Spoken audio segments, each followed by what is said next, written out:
De Pierre chapitre 1. L'apôtre Pierre, dans sa deuxième lettre, on sent qu'il y a du temps qui s'est passé, on va le voir dans ce chapitre, dit aux chrétiens que s'ils ont ces qualités qu'il décrit, eh bien alors, et s'ils les développent, ils vont être rendus actifs et ils vont progresser. Donc on voit que la foi chrétienne, c'est pas juste être sauvé, être converti, mais c'est vraiment s'attacher et s'arrêter sur tout un tas de qualités que Dieu peut nous donner, mais qu'on est appelé à faire progresser aussi. Donc c'est vraiment une vie active. Et puis l'apôtre Pierre va dire, voilà, on a l'impression que presque il s'excuse d'insister et de parler de toutes ces choses. Il dit, voilà, je veux que vous preniez au sérieux l'appel de Dieu et je veux vous tenir en éveil par mes rappels.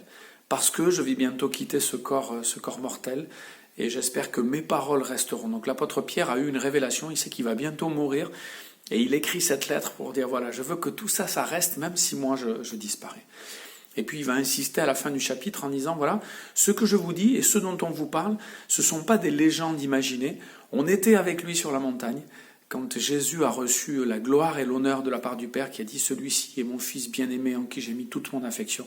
Donc l'apôtre Pierre est vraiment en train d'insister, de dire, bon voilà, c'est pas des légendes, j'étais là, j'étais sur la montagne avec Jésus, avec l'apôtre Jean et l'apôtre Jacques, et vraiment, on a entendu la voix du Père qui a honoré Jésus, qui lui a donné honneur et gloire.